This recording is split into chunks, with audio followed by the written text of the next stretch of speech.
It is very crucial when you are filling anhydrous tanks to know where the wind is, what the direction the wind is coming from, and what the speed is.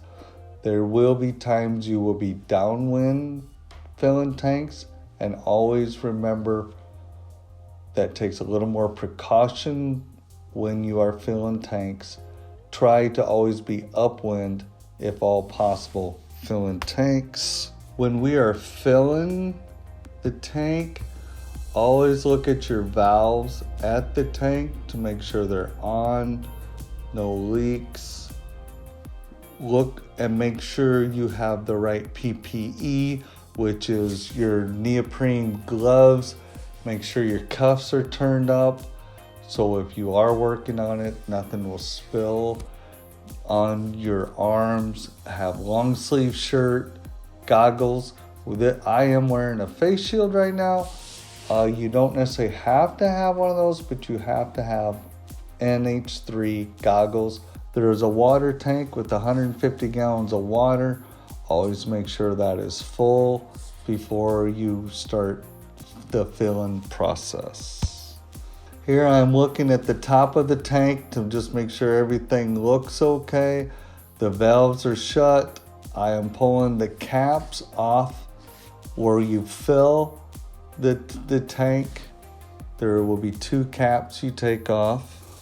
I always like to make sure the cap is on that front one before it leaves. Put the cap back on. You can get dirt, debris, moisture in there. It's just a good idea to have that cap on. Here I'm pulling the fill hoses out of the container that they go into. I'm looking down, just trying to, everything's kind of tangled up, just trying to get it untangled so it's a little easier to walk around. Always make sure that you hook up orange to orange and yellow to yellow. Orange is liquid, yellow is vapor. That is pretty crucial to make sure you hook up the same colors to the same place. And I don't think it really matters which one you hook up first. Just make sure you leave all your valves off as you're hooking them up. Make sure when you're doing it, your valves are tight. They don't have to be tight with a wrench. They just got to be tight with your hands. They got to be so there's no leaks when you open up your valves. Now right now I'm just double checking, making sure everything's good.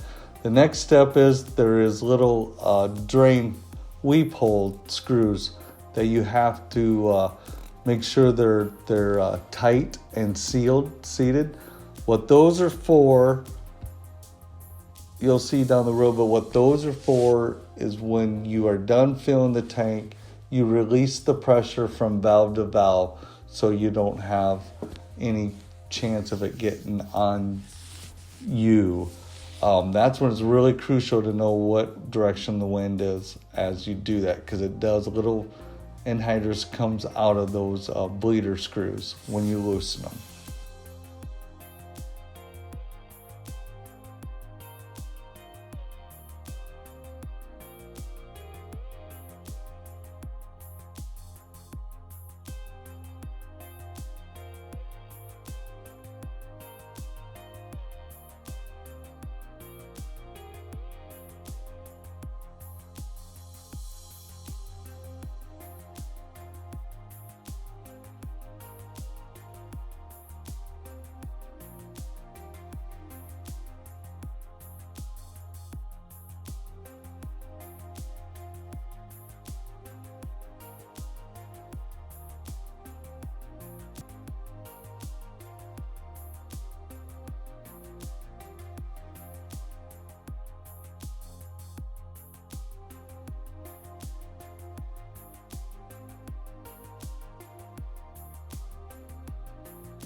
One other thing you really need to look at is look at your water tank that sits on top of the nurse tanks. They are 5-gallon tanks.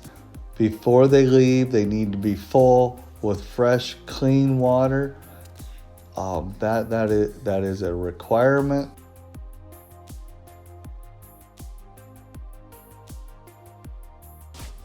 Here we are looking at a different style running gear. This has 2,000-gallon tanks on it. Slow moving sign. Everyone has to have a slow moving sign, but do not exceed the speed limit on that. This stuff is very safe, but it's very dangerous at the same time.